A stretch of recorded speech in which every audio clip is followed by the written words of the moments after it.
Good morning. Hey, how's your whatever going? How's it going? So today we conclude our series on God-given, game-changing gifts. Now, we started this series at the beginning of June, and we kicked it off. Pastor Randy kicked off the series, and he started us off with these just three amazing gifts that God gives us.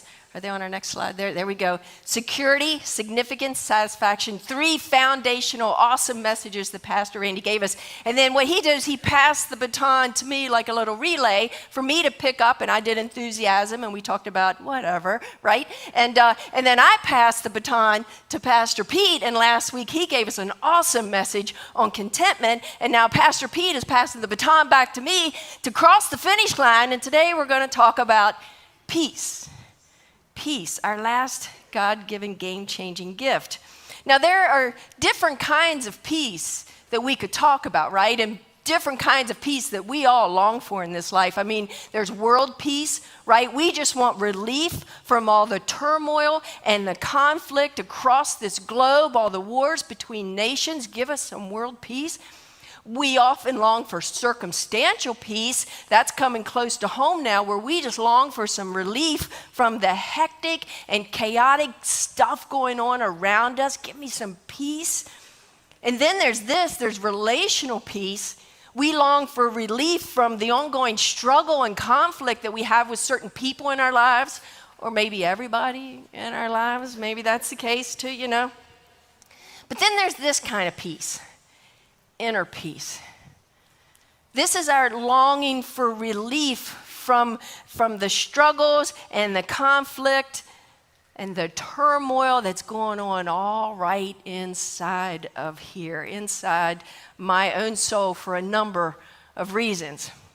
Is there anyone here today you're like, yeah, I could use some inner peace, Kim. Give me some inner peace today. And if I asked you actually to rate yourself on a scale, let's say of 1 to 10, and I asked you how much inner turmoil, inner conflict, not out here, in here, would you say you're experiencing at this season of your life? How might you answer that? I mean, would it be maybe like, well, you know, I'm like somewhere between a 2 and a 5 given the day? Or would you be like, Kim, I'm a big old 10 right here. I'm a big old 10. Did you know that 40 million Americans suffer from anxiety disorder?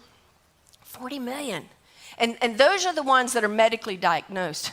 What about the millions and millions of others who daily are just trying to cope with this internal turmoil, anxious feelings that are just there all the time, feelings of worry and fear and confusion and tension and frustration and irritation and that low-grade anger, inner turmoil.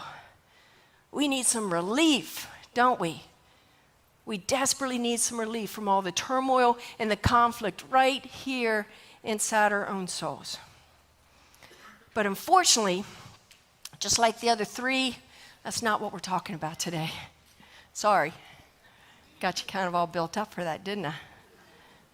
And the reason that we're not talking about how to find relief from the inner turmoil is because God comes offering us something just so much bigger and better. He's offering us so much more today. But the problem is that there's this barrier to us receiving this incredible gift that he wants to give us. And the barrier is our satisfaction with lesser things. Listen to these really insightful words from the great C.S. Lewis. He says that we human beings, we are half-hearted creatures. We're fooling about with drink and sex and ambition when infinite joy is offered us, like an ignorant child who just wants to go on making mud pies in a slum because he cannot imagine what it's like what is meant by the offer of a holiday at the sea.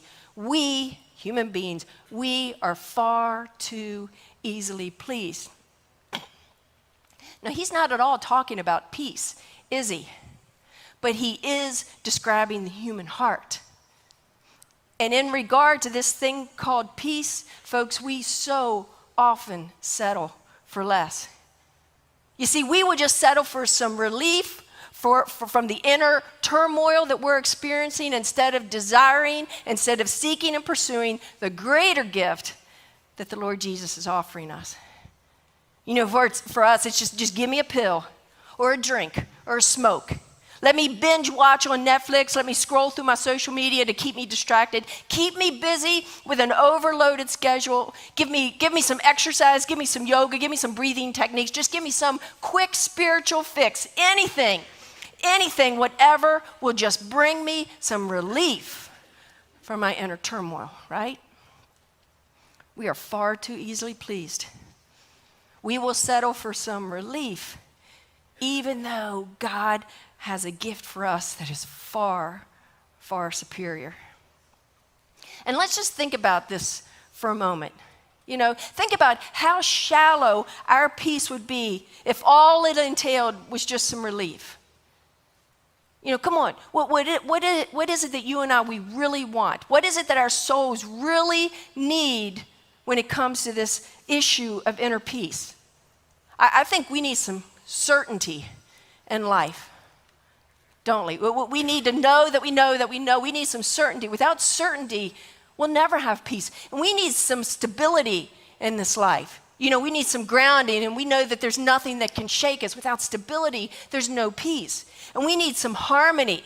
We need things to be in sync. Without harmony, there's no peace. And we need some assurances in this life. Without a doubt, without assurance, there is no peace. We don't just need the inner turmoil to be removed, we need it replaced with these things if we're going to really experience true and lasting peace. Listen to these words of the Lord Jesus on the very night that he would be arrested and then crucified. And he said these words to his disciples. He says, I'm leaving you now, because he knew he was going to the cross. They didn't, but he did. He says, I'm leaving you now, but I'm leaving you with a gift, he says. Peace of mind and heart. And he says, the peace I give is a gift the world cannot give you. There's nothing this world can give that will bring you this kind of peace, give you this kind of peace. He says, so don't be troubled or afraid. Now the disciples, they were about to have their worlds turned upside down. You see, instead of their Messiah rising up with the power to defeat the Roman rule and then establish Israel once again as a great nation, that's what they thought. Instead, they would see their Messiah be arrested. They would see him mocked and tortured, and then they would see him raised up on a cross to die a criminal's death. You talk about some inner turmoil. They would be utterly filled with confusion, with fear. I can't even imagine the anxiety over all the events that were about to take place. And so I guess that's why Jesus told them, he says, I'm leaving you, but with a gift, with my gift of peace. And this is the same peace that Jesus comes offering you and I today.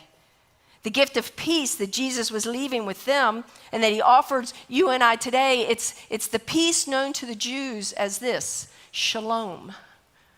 Shalom. Now in the Jewish culture, shalom is often used as a greeting, a hello or a goodbye, just the way we would say hello. But it is so much more than just a salutation. And far more than just an absence of inner turmoil and conflict, relief, shalom points to the presence of something in its place. You see, shalom, it's about health. It's about soundness, sound mind. It's about wholeness. It's about completeness. It's about oneness. It's just this fullness of well-being, shalom. And that's the kind of peace that Jesus wants to give each one of us today. Sign me up, right? Who would like, I'll take some of that, sign me up. Well, hold on. Because we have one other barrier that we have to deal with. You see, barrier number one was settling for less because we're these half-hearted creatures. But barrier number two is this, wanting it now. Wanting it now. We want the quick fix, don't we? And we want it in the most easiest possible way that there is, right? Even though this peace is a gift from God, it doesn't come quickly, nor does it come easily. And you might be thinking, well, what kind of gift is that then? Are you saying I have to work for it, Kim? Because then it's not really a gift, is it? Well, hold on. Let's think about a little story here, okay? I want to tell you something cool that happened at the beginning of June when we launched this series. There was this couple who visited FCF Church, Brian and Natalie Watts. If you're watching, hey, from Fresno, California is where they visited from. And you know why they visited from Fresno, California? Because they had been watching FCF online for a couple years. You see, they had run across one of Pastor Randy's videos, one called The Great Deception. It's an awesome teaching, one of his Bible Institutes. And they were so moved by that and just so into his teaching that they became these followers of Pastor Randy's teaching. They absorbed all of his Bible Institutes, and then they started watching FCF online to see his weekly messages. So they have a church of their own in Fresno, and they go to their church, they're plugged into their church, but then they also connect online with FCF, so they consider us like their second church home. So they reached out and contacted us, and they, get this, they made plans to, from the West Coast, come to the East Coast for their vacation. They said, we're going to vacation in Maryland. Not a lot of people do that, right? They're going to vacation in Maryland, learn about Maryland just so that they could come in person to FCF Church and meet Pastor Randy. And I got to meet them, and what a joy, what a blessing they were. It was so cool. So here's the thing. I also got the joy of telling them about things in our area that would be fun to do, exciting to do, and so forth, some things to experience. So I told them about one of the most amazing views that they could experience in our area. Just over the Potomac River in Harpers Ferry, West Virginia, there's this incredible view where 3 states and 2 rivers converge. It is a magnificent sight to behold. Who's seen that one? And who wouldn't want to experience that, right? But here's the thing. To experience this, they would have to hike uphill for about 2 miles or so.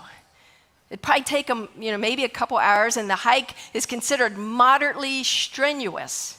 But man, once you get there, wow. So you see, I wanted them to have this awesome experience, but I couldn't just go poof, and they would experience it, right? Didn't work like that, doesn't work like that. It required them to make a choice, to decide if it was worth it, and then invest some time and effort in order to have this amazing experience. I never did find out if they did it or not. And folks, it's the same with this peace that God wants to give us today. We can't just poof. He can't just poof. Here's the peace, poof, peace. It doesn't work that way. It just doesn't work that way. It requires us to decide if we really want the gift and if we're willing to invest the effort to obtain it. But folks, if we do, I can assure you we will never, ever regret it. Because more than just getting some relief in this life, you and I will experience the peace that the Apostle Paul described this way. He says it's the peace of God that transcends all understanding, all human understanding. It's beyond our comprehension. And even though the peace is beyond our comprehension, beyond understanding, the process for obtaining it is not. It is very understandable. And that's why I want to share with you today the peace pyramid. Have you heard about the peace pyramid? That's because I just made it up. But just like the enthusiasm cycle, I just like to make things up. But the peace pyramid is similar to our mountain hiking experience. If we want to experience this incredible gift of God, this shalom peace, then we must be willing to invest some effort, and we got to be willing to make the climb. And our climb starts down at the base of our pyramid, or we could say the base of our mountain. Shalom peace begins here with clarity concerning reality. I mean, in today's world, the postmodern world that we live in, it wants us to buy into this notion that truth is whatever you want it to be. You've got your truth, I've got my truth, and it doesn't matter that they could totally contradict each other. They're still truth. That's nonsensical. The definition of truth is this: that which is in accordance with fact or what? Reality. So in order for you and me to experience peace, we must have clarity on reality. We must know what is true and what is true concerning the really big, important questions in life. Questions like this: who is God and what is he like? Who am I? Where did I come from? Even more so, whose am I and why am I here? How am I supposed to live this life? Why are things the way they are? And how's it all going to be made right? What's the plan here? What does the future hold? What is God's plan for all of it? We need answers to these questions. And furthermore, we need clarity on core issues like God's trustworthiness and my forgiveness and our eternal destiny and the meaning of life and what's the purpose and what's our mission, all these things. We crave answers. We crave clarity on these core issues because clarity on reality gives us something we already said we desperately need for peace, and it's this: certainty. Certainty. We know that we know that we know. I'm certain. Clarity concerning reality, what is actually true, gives me certainty in life, and I need certainty about what is true if I'm ever going to experience deep and lasting peace. No certainty in life, no peace for sure. Now, there's only one source of this clarity on reality, and that source is the one who created the reality. Amen? And this creator of ours has so lovingly communicated this truth about reality for us, for thousands of years now through this written revelation that he has preserved and he has protected for us for thousands upon thousands of years. Just before being arrested and crucified, Jesus prayed a long prayer to the Father, and it's recorded in John's Gospel, chapter 17. And in speaking about his followers, he prayed this: speaking of his followers, they are not of the world, just as I'm not of the world. So therefore, sanctify them in the truth. In other words, set them apart for your purposes. That's what it means to be sanctified. Make them holy. Again, set apart. Your word is what? Truth. It's truth. The world says my truth is what is true, whatever I think or feel. But as followers of Christ, we have a superior and far more reliable source of truth: God's word. God's word. But the truth can only get in us and sanctify us, set us apart for his purposes to the degree that we get in the word. True? Remember the peace of God that passes all understanding? We mentioned that transcends all understanding. Look what else the Apostle Paul says about it. He says, the peace of God which transcends all understanding, what's it going to do for us? It will guard your hearts and your minds in Christ Jesus. And folks, now more than ever in this world today, we need a guard, desperately need a guard over our hearts and our minds, don't we? Clarity and certainty about what is true, it brings a peace that will guard our heart and our mind. And it will protect us from the false claims and the crazy ideas of this broken world we find ourselves in today. And that's why it's absolutely imperative that we follow the words of the Apostle Paul in Colossians. Let the word of Christ with all its richness do what? Dwell in you. Don't just read it. It needs to dwell in you. For the word of Christ to dwell in us, we must be dwelling in the word. And I am so thankful, let me tell you, so thankful after 31 years for a lead pastor who himself dwells in the word, and he strongly encourages each and every one of us to do the same. And he helps us to dwell in the word. How many of you watch Pastor Randy's teaching moments? Yeah, a lot of you. So teaching moments are these short little video teachings that Pastor Randy puts out. They're Monday through Wednesday. You can find it on Facebook. You can go to our YouTube channel. They're there. And if you want them just to come right to you, we'll send them to your inbox on those mornings, Monday morning, Tuesday morning, Wednesday morning. If you want that to happen, just fill it out on your Connect card. Let us know.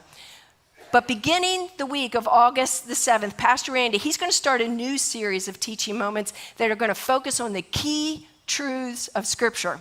So if you are in need of some clarity and you are in need of some certainty on these major truths about God and life, then please be sure to start that journey with Pastor Randy on Monday, August the 7th. Clarity on reality and truth brings much needed certainty, and we need certainty in this life in order to experience any kind of peace. No certainty, no peace. And so God's truth is the foundational level of our pyramid. And so from this point, it's going to be the basis from which we build on. Everything else as we move up this pyramid is based on this base level, this foundational level. So you see this clarity and this certainty concerning reality, it affects now my expectations in this life. It affects my expectations. You see, if my expectations are misguided, if they're unrealistic, then I'm going to go through life feeling absolutely confused. And I'm going to be so frustrated. I'm going to experience one disappointment after the other. And I'm never going to experience this peace that Christ wants to give me. And Christ himself, he made very clear for us what our expectations can be in this life, what are appropriate expectations in this life. He said to his followers then, and he's saying it to us now, in this world, you're going to have some what? Trouble, difficulties, pain, hardship. In this world, you will, not you might, you will have trouble. But he says, take heart. I have overcome the world. If I believe what Jesus says about this world, then I know what to expect. You know, I'm not surprised when trouble comes knocking on my door. I'm like, oh, there it is. Jesus said it was going to come, you know. So rather than diminishing my faith because I'm thinking, God, why is this happening to me? Instead, my faith's going to be strengthened. And my trust in Christ will deepen because Jesus was telling me the truth. Life is happening just as he said it would in this world. He is my truth teller. So in the midst of the troubles that don't take me by surprise, in the midst of those, I'm going to turn to him. I'm going to run to him. I'm going to lean on him because he tells me this. He has overcome this world. We may be in the midst of a battle right now, but the battle belongs to the Lord. He has won the war. Amen? And I can hold on to that. I love how Eugene Peterson paraphrases this verse. He says it this way. He says, I've told you all this so that trusting me, you will be unshakable and you'll be assured deeply at peace. Not just at peace, but deeply at peace. In this godly world, you will continue to experience difficulties, but take heart, I've conquered the world. Unshakable. I love that word, unshakable. When our expectations are adjusted to what Jesus tells us about this life, that we can expect trouble and difficulty, then we gain something else that we desperately need to experience peace, and it's this: stability. Stability. The difficulties, the pain, the hardships, they might rattle me a little bit, you know, but they can't knock me over. We are unshakable because of our adjusted expectations, which are based on the truth that Jesus told us about life. And so now they've given us stability in this life. We stand firm and unshakable in our trust. So clarity about reality, it brings us certainty. And that leads me to adjust my expectations in life. And this adjustment to realistic expectations, it brings me stability. And I need certainty, I need stability if I'm ever going to experience peace. But wait, there's more. You see, this clarity and this certainty about life, it also affects my experience in this life. You see, since I trust that my God and my Creator is telling me the truth, I trust that He's telling me the truth, then His truth compels me to want to live aligned to the way that He's created me to live, the way I've been designed to live by a loving Creator. You see, I'm made in His image, so that means this life is all about learning to live the way God lives, as Pastor Randy says, and love the way God loves. Do you know what the longest chapter in the whole Bible is, the entire Bible? It's in the book of Psalm, and it's the chapter 119th. And the entire chapter is all about God's laws, or we could say God's ways for living life. And in verse 165, it says this. It says that great peace have those who do what? Love your law.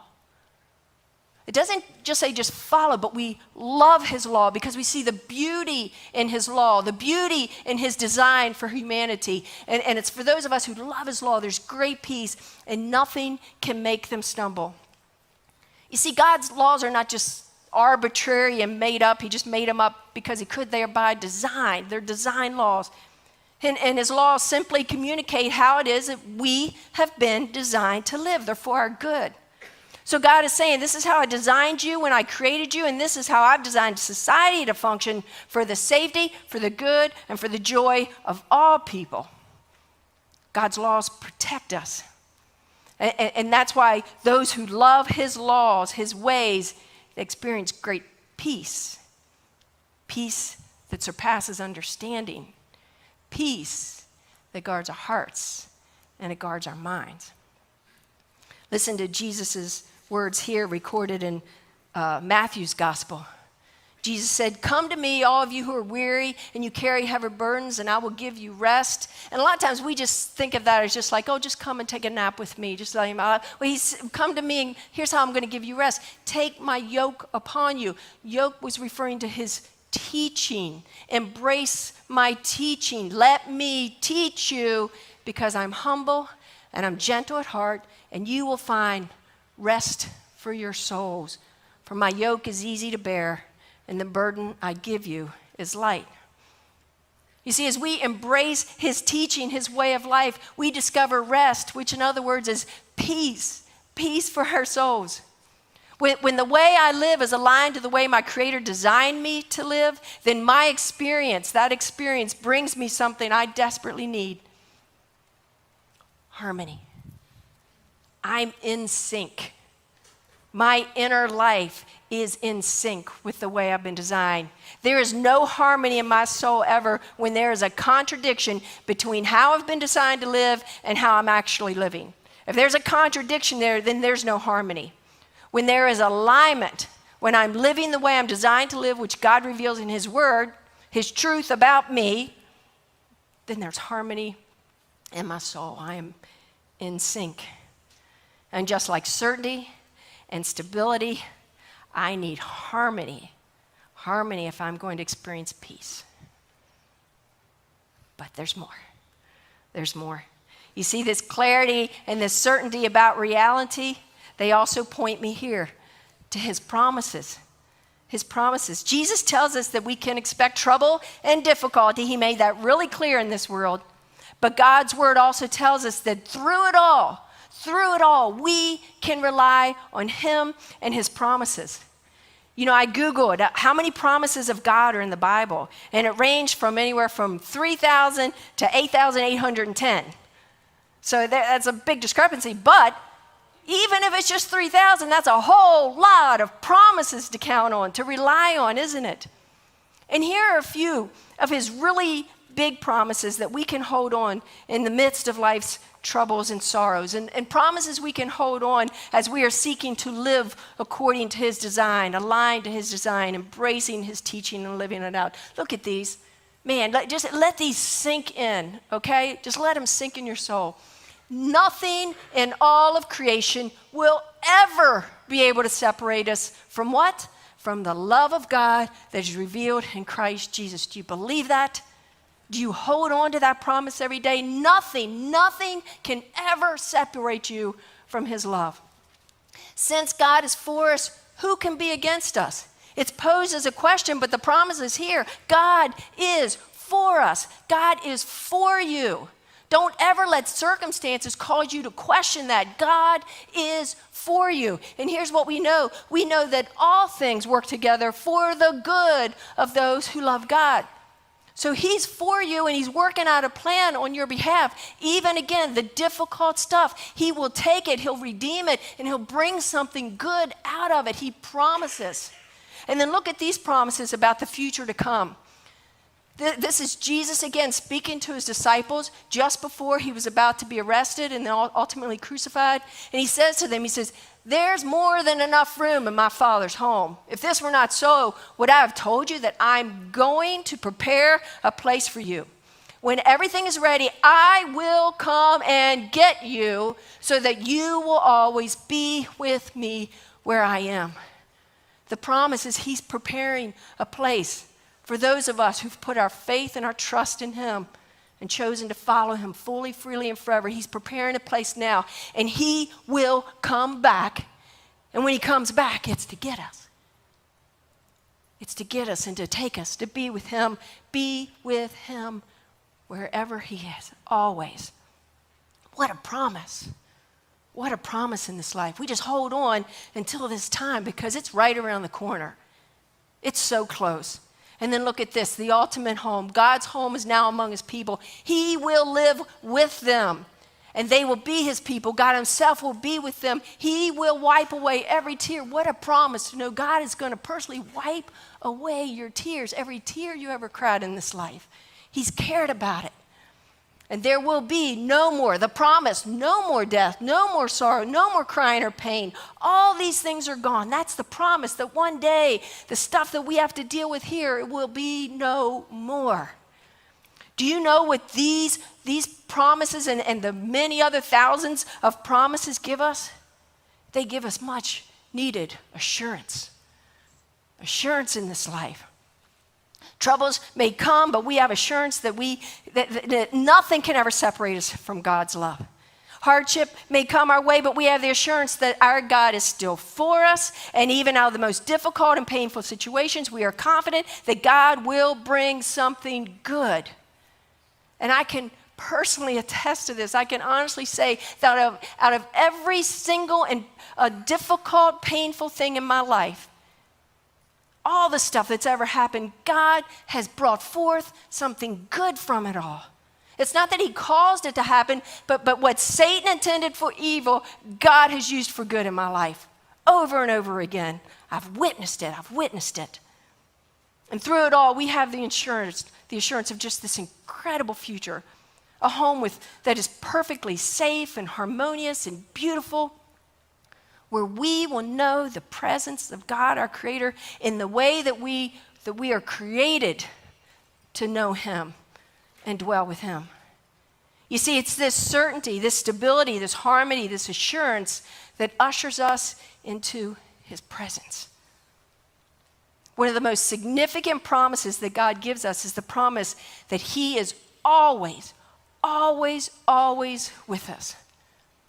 The prophet Isaiah in the Old Testament, it's communicated over and over, but one of the times Isaiah says this is God speaking to his people, don't be afraid, I am with you, he assured them. And then in the New Testament, we have again Jesus' words. In Matthew 28, the Great Commission, go and make disciples and so forth, and it closes with, be sure of this, count on this, rely on this, I am with you always, even to the very end of this age. I am with you always. From Genesis to Revelation, he is a with us God. He was with Adam and Eve in the garden, and he will be with us when we dwell in the eternal kingdom to come. In this time between the beginning and the new beginning, he assures us, I'm with you, I'm with you, I'm with you.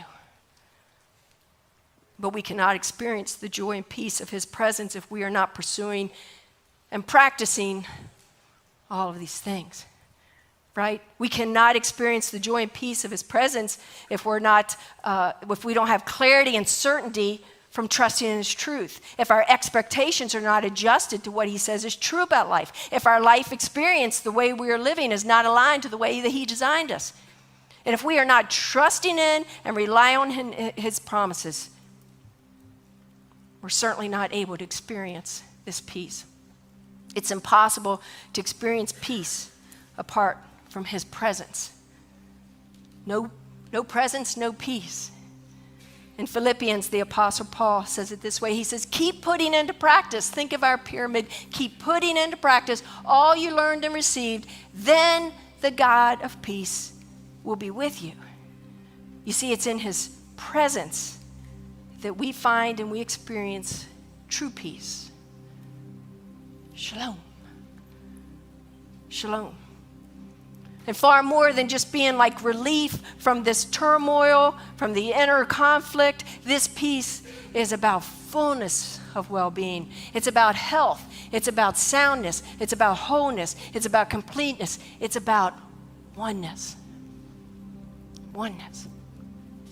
Again, on the last night with his disciples, when Jesus said he was leaving them and he was going to leave them with this gift of peace, he explained the nature of this gift of peace when he said these words to them. I'm leaving you. He knew what was going to happen. He was going to be crucified. He knows what's coming. And he says, when I am raised to life again, the resurrection, when I am raised to life again, you will know that I am in my Father. And then he says this, and you are in me, and I am in you. That's a whole different kind of with us, isn't it? God has created us to be one with him. One in heart, one in mind, not only to dwell with us by our side, but to dwell in us. That's mind-blowing to me. But as we live like he lives and we love like he loves, we experience his presence the way that we're created to experience. We experience oneness with him. Shalom. Shalom. So I wonder as we sit here today, how's your personal pyramid going? You know? Do you have clarity and certainty about reality, about what God says is true? Are your expectations adjusted to his truth and providing you stability? Is your life experience aligned to his truth and your design and it's bringing you harmony?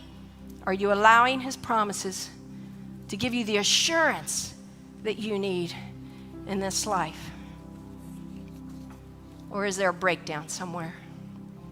Is there an interruption somewhere? Is there a barrier that is keeping you from experiencing his presence and receiving this incredible God-given, game-changing gift of peace? And if that's the case, then listen really carefully, folks. Listen really carefully. That means that today is a great day. You know why? It's a great day because it's a new opportunity, a brand new opportunity. Today is your day to turn it all around. Today is the day that you can decide and I can decide that the peace God is offering us is far more valuable than simple relief.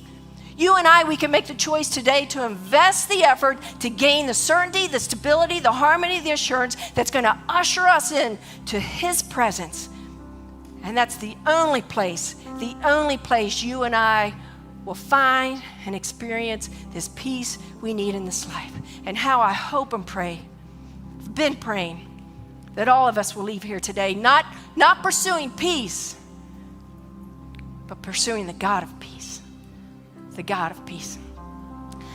I'd love for us to close out our whole series here doing something a little special. And some will think it's corny. And some you'll be like, oh man, why are we doing this? And others are going to love it. So let's go with the ones who are going to love it. I'm going to ask you to stand. Okay? And since we are the body of Christ, one body, I'd like us to get connected. So would you just like reach out, and you don't have to hold hands, but just put your hands on the shoulder of the person next to you. And then, let's just get crazy and let's fill in the aisles too. Can we connect in the aisles as well? Let's get all connected. We're one body. We're losing a Pastor Pete. Now they're all excited. Listen, that's awesome. It's a lot of people. Yeah. Now you don't know this, but you are now laying hands on one another. That was my way of getting you to lay on hands, but not call it that. But I would love us to leave here just speaking this blessing and this prayer over one another. So will you repeat after me? Okay?